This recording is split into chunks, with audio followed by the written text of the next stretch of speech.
শঙ্কর আঢ্য সংস্থা আঢ্য ফরেক্সের বিরুদ্ধে এবারে ফরেন এক্সচেঞ্জ ম্যানেজমেন্ট অ্যাক্টে মামলা করলো ইডি। আরও একবার জানিয়ে রাখি, শঙ্কর আঢ্য সংস্থা আঢ্য ফরেক্সের বিরুদ্ধে ফরেন এক্সচেঞ্জ ম্যানেজমেন্ট অ্যাক্টে মামলা ইডির। নগদে সংস্থার ব্যাংক অ্যাকাউন্টে জমা 2700 কোটি টাকা। কি জানা যাচ্ছে এই যে মামলা করেছে ইডি এই নির্দিষ্ট অ্যাক্টে, আরো বিস্তারিত তথ্য নেব। আমার সহকর্মী সিজার মন্ডল আমাদের সঙ্গে রয়েছেন। সিজার, আঢ্য ফরেক্স প্রাইভেট লিমিটেড যে সংস্থাটি মূল অফিস হচ্ছে মার্কুইস স্ট্রিটে, এই সংস্থার অ্যাকাউন্টে দেখা যাচ্ছে গত কয়েক বছর, অতি সম্প্রতি গত কয়েক বছরে নগদে জমা পড়েছে 2700 কোটি টাকা, অর্থাৎ 2700 কোটি টাকা এই সংস্থার ব্যাংক অ্যাকাউন্টে জমা পড়েছে এবং এই পুরো টাকাটাই বিদেশি মুদ্রায় মূলত ডলার এবং ইউরোতে কনভার্ট করা হয়েছে। এই টাকার উৎস কি সেইটা কিন্তু কোনোভাবে শঙ্কর আঢ্য জানাতে পারেননি। এই সংস্থাটাই খাতায় কলমে শঙ্কর আঢ্যর ভাই মলয় এবং তার 80 বছরের মা শিবানী আঢ্যর নামে নথিভুক্ত হলেও বকলমে যে এই সংস্থা চালান শঙ্কর আঢ্য, সেটা কিন্তু এই সংস্থার যারা কর্মীরা তারা ইডির সামনে দেওয়া বয়ানে জানিয়েছেন। এবং এই 2700 কোটি টাকা নগদে যেটা জমা পড়েছে তার উৎস যেমন জানাতে পারেননি, এবং ফেমার যে সমস্ত আইন ভেঙে এই সংস্থা যেভাবে নগদ টাকা কনভার্ট করেছে বিভিন্ন বিদেশি মুদ্রায়, সেখানে কিন্তু যাদের নামে কনভার্ট করা হচ্ছে, অর্থাৎ যাদের জন্য দেওয়া হচ্ছে তাদের পাসপোর্ট ডিটেল বা সেই সমস্ত বিদেশ ভ্রমণকারীর ডিটেল কোনো কিছু নথিভুক্ত করা হয়নি। এবং এখান থেকে খুব স্পষ্ট ইডি আধিকারিকরা দাবি করছেন এটা রেশন দুর্নীতির কালো টাকাকেই সাদা বা বিদেশি মুদ্রায় কনভার্ট করা হয়েছে এবং সেই কারণে তার বিরুদ্ধে ফেমাতে মামলা করার সিদ্ধান্ত নেওয়া হয়েছে। ফেমাতে মামলা করেছে এনফোর্সমেন্ট ডিরেক্টরেট। পুরো টাকাটাই রেশন দুর্নীতি, মানে এর মাধ্যমে এই টাকা ডলারে ট্রান্সফার করা হচ্ছে এবং এই সংস্থার মাধ্যমে একদমই সেটাই কিন্তু স্পষ্ট হয়ে যাচ্ছে, যেহেতু এই টাকার কোনো উৎস দেখাতে পারেননি শঙ্কর আঢ্য। বেশ, সিজার সঙ্গে থাকো একটু। অত্যন্ত গুরুত্বপূর্ণ এই আপডেট যেটা সিজার জানাচ্ছে, এই মুহূর্তে এই শঙ্কর আঢ্য যে সংস্থা আঢ্য ফরেক্স, তার বিরুদ্ধে এবারে ফরেন এক্সচেঞ্জ ম্যানেজমেন্ট অ্যাক্টে ইডি মামলা করেছে এবং যেটা জানা যাচ্ছে যে নগদে সংস্থার ব্যাংক অ্যাকাউন্টে 2700 কোটি টাকা জমা হয়েছে এবং সেই টাকা ইতিমধ্যেই বিদেশি মুদ্রায় বদল করে নেওয়া হয়েছে। বিপুল নগদ টাকার উৎস যখন শঙ্কর আঢ্যকে জিজ্ঞাসাবাদ করা হয়েছিল তিনি বলতে পারেননি।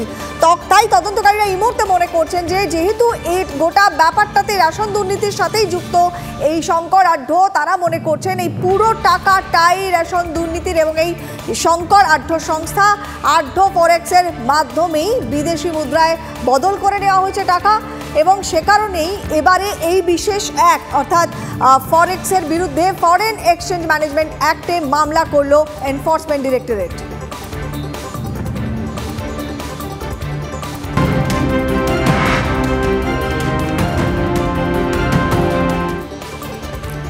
আরও একটি খবরে চোখ রাখবো। বেওয়ারিশ লাশের পাহাড় খড়গপুর মহকুমা হাসপাতালের মর্গে। গত অক্টোবর থেকে চলতি মাসের প্রথম সপ্তাহ পর্যন্ত 40টি লাশ পড়ে রয়েছে, বেওয়ারিশ লাশ মর্গে রয়েছে। মৃতদেহগুলো থেকে দুর্গন্ধ ছড়াচ্ছে, এলাকায় দূষণ বাড়ছে এবং বেশিরভাগই এই মৃতদেহ রেল দুর্ঘটনাজনিত বলে প্রশাসন সূত্রে খবর।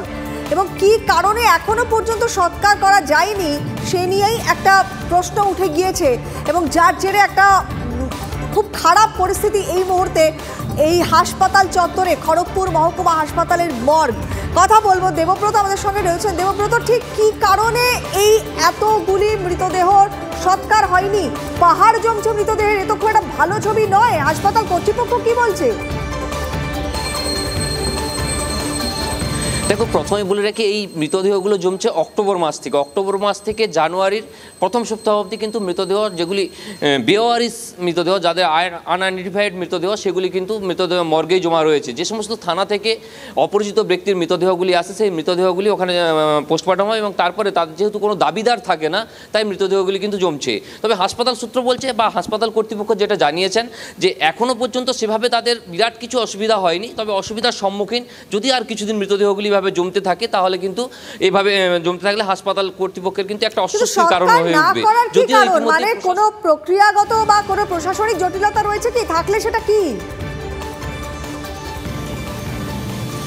একদমই একটা প্রশাসনিক জটিলতা এখানে। মূলত মহকুমা শাসক বা রোগী কল্যাণ সমিতির পক্ষ থেকে যিনি প্রশাসনিক আধিকারিক তাকে তার সই লাগে এবং তারপরেই মৃতদেহগুলি সৎকার করা হয়। একটা নির্দিষ্ট নিয়ম রয়েছে মৃতদেহগুলি সৎকারের ক্ষেত্রে, সেই নিয়মের জোর বেড়াজালেই কিন্তু আটকে রয়েছে, যেটা জানা যাচ্ছে ইতিমধ্যেই। যদিও মহকুমা শাসক উদ্যোগ নিয়েছেন বলে জেলা প্রশাসন সূত্রে জানা গেছে এবং সুপার যিনি জানিয়েছেন তিনি মহকুমা শাসককে লিখিত জানিয়েছেন। মহকুমা শাসক পুরো বিষয়টি ইতিমধ্যেই বিভিন্ন থানাতে জানিয়েছে যে সমস্ত হাসপাতাল সুপারের কথা তুমি বললে দেবব্রত, তার বক্তব্য এসে পৌঁছেছে, একবার শুনি হাসপাতাল সুপার কি বলছেন। এখন আমাদের অক্টোবর থেকে আজ পর্যন্ত 40টা বডি আছে টোটাল। না, ফ্রিজিং এর ব্যবস্থা আগে ছিল কিন্তু ওই মেশিনটা আউট অফ অর্ডার হয়ে গেছে, কিন্তু বডি রাখার অনেক জায়গা আছে, সাফিসিয়েন্ট জায়গা আছে। আনক্লেম বডি বলতে আমাদের একটা অর্ডার আসতে হয়, এসডি অফিস থেকে অর্ডার আসলে আমরা আমাদের ডোমদেরকে দিয়ে ওটা ক্লিয়ার করে দেওয়া হয়। না, এতদিন পর্যন্ত এখনো নির্দেশ আমার কাছে আসেনি।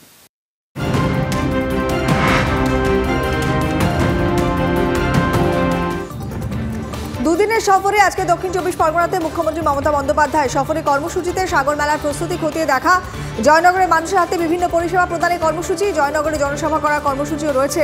কপিল মুনির মন্দিরে পুজো দেবেন, সাধারণ মানুষের সঙ্গে তাদের সুবিধে অসুবিধা নিয়ে কথা বলবেন। সব মিলিয়ে মুখ্যমন্ত্রী সফর ঘিরে এখন সাগরদ্বীপে সাজো সাজো রব।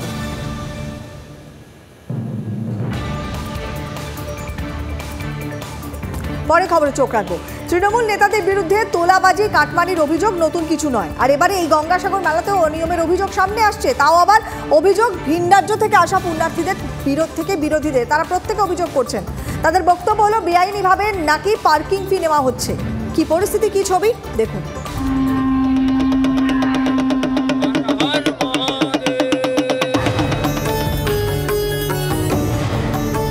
কথায় বলে সব তীর্থ বারবার, গঙ্গাসাগর একবার।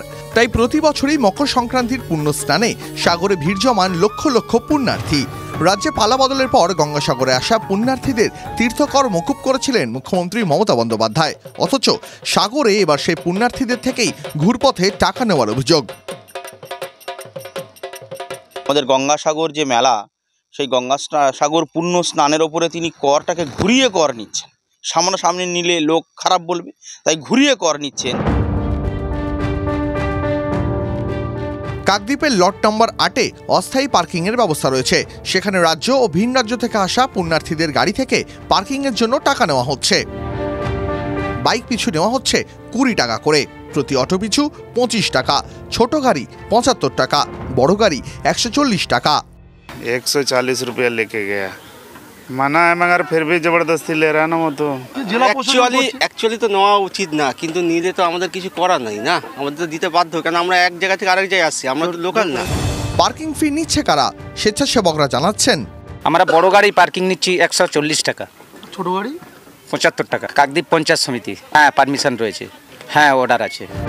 কর্মীরা বলছেন অনুমতি রয়েছে। কোথায় সেই অনুমতি? অর্ডারটা দেখানো যাবে না, আমাদের 1 নম্বর পঞ্চায়েত ওখানে আছে, 1 নম্বর ঘাটে, ওখানে দেখানো যাবে। আমরা ওখান থেকে এখানে তুলতে এসেছি। অর্ডারটা ভিডিওর আছে, কাকদ্বীপ পঞ্চায়েত সমিতির সভাপতি। শুধু পার্কিং ফির জন্য চাপ নয়, পুণ্যার্থীদের গাড়ি চালকদের একাংশের অভিযোগ জায়গায় জায়গায় টাকা চাইছে খোদ পুলিশ। कोलकाता से रात को आए तो 30 जगह पे रोका पुलिस वाले, हर एक सिग्नल पे रोकते, बोलते एंट्री दो। किस बात का एंट्री दे? हमारे पास परमिट है, टैक्स भरा हुआ है, लाइसेंस है, सब डॉक्यूमेंट कंप्लीट है, फिर भी ऐसा क्यों बोलना चाह रहे हैं कि एंट्री दो? বেনিয়মের অভিযোগ তুলে সরব হয়েছে বিরোধী শিবির। বিজেপির অভিযোগ তীর্থকরের বদলে ঘুরপথে টাকা তুলছে শাসক দল। পঞ্চায়েত সমিতির নামেই আর তিনি কর তুলছেন। এই ঘুরিয়ে কাটমানি, পেঁচিয়ে কাটমানি পুরো রাজ্য জুড়ে চলছে। উনি এর বাইরে যেতে পারবেন না। কেন্দ্র টাকা যখনই বন্ধ করে দিয়েছে তখনই কাটমানি খাওয়া শুরু হয়েছে, এবং আগামী দিন কাটমানি খাওয়ার পদ্ধতিটা ঘুরিয়ে ফিরিয়ে হবে। তার আগামী দিন এইরকম পার্কিং লটের নামেও ওই কর ওসুল করা হবে। সিপিএম এর অভিযোগ নিয়ম ভেঙে টাকা নিচ্ছে পঞ্চায়েত সমিতি। জেলা প্রশাসনের সম্ভবত সেখানে কোনো কর্পোরেটিভ ফি নেওয়া হতো না আগে। এখন কাকদ্বীপ পঞ্চায়েত সমিতি, তৃণমূলের স্বেচ্ছাসেবকরা কাকদ্বীপ পঞ্চায়েত সমিতির নাম করে টাকা তুলছে। কাকদ্বীপ পঞ্চায়েত সমিতির এখতিয়ার নেই, কিন্তু এটা বেআইনিভাবে তুলছে বলে আমার ধারণা। এটা তদন্ত করে দেখা দরকার। যদিও বিরোধীদের অভিযোগ মানছে না শাসক দল। কাকদ্বীপ পঞ্চায়েত সমিতির দাবি নিয়ম মেনেই পার্কিং ফি নেওয়া হচ্ছে। ভিত্তিক কেউ ব্যক্তিগতভাবে কোনো টাকা কেউ তুলছে না, পার্সোনালিটি কারোর জন্য নয়, এটা পঞ্চায়েত সমিতির ওন ফান্ডে বা আমাদের পঞ্চায়েত সমিতিতে যাতে ডেভেলপমেন্টের ক্ষেত্রে সে রেজিস্ট্রেশন ভিত্তিক সব কিছু সিদ্ধান্ত করে বডি বসে সিদ্ধান্ত করে সেটা করা হয়েছে।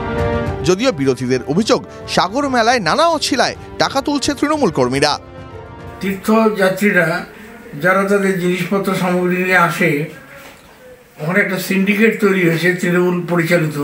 সেই সিন্ডিকেটের মাধ্যমে ভেসেলে তাদের ছোট ছোট লট বহর যা কিছু আছে তারা নিজেরা নিয়ে যেতে পারবে না, তাদের কাছ থেকে নিতে হবে। 300-400 টাকা করে নেওয়া হয়। একেবারে জুলুম, অত্যাচার, তীর্থযাত্রীরা বিরক্ত। অভিযোগ করছে বিরোধীরা নানানভাবে নানান চক্রান্তভাবে কথা বলছে, কিন্তু যদি আমরা যারাই আসবে সরকারি অডিটের মাধ্যমে যাই গিয়ে আমরা দেখাবো যে টাকাটা নিয়ে আমাদের অ্যাকাউন্টেবল হচ্ছে, অ্যাকাউন্ট পে করা হচ্ছে, সেখানে আমার সরকারি পদ্ধতি মেনে সব কিছু করা হচ্ছে। বিরোধীরা সরব, পাল্টা জবাব দিচ্ছে শাসক দলও। আর পার্কিং নিয়ে খোদ জেলা শাসক বলছেন, হ্যাঁ যে কোনো ট্যাক্স নেই, তো তীর্থযাত্রীর থেকে কোনো রকম কোনো ট্যাক্স না, 1 টাকাও ট্যাক্স নেওয়া হবে না। আর পার্কিং হয়, যে গাড়ি পার্ক করবে ওটা তো নিশ্চয়ই প্রত্যেক বছরই হয়, নিশ্চয়ই আমাকে খোঁজ নিতে হবে কে নিচ্ছে, কত টাকা নিচ্ছে। রাজ্য সরকার প্রত্যেক বছর গঙ্গাসাগরের জন্য লক্ষ লক্ষ টাকা ব্যয় করে, তার মধ্যে এই পার্কিং ফিজ নেওয়া কি রাজ্যের মুখ পড়ছে না? প্রশ্ন উঠছেই। কাকদ্বীপ থেকে ক্যামেরায় সৌভিকের সঙ্গে শুভেন্দু হালদার, TV9 বাংলা।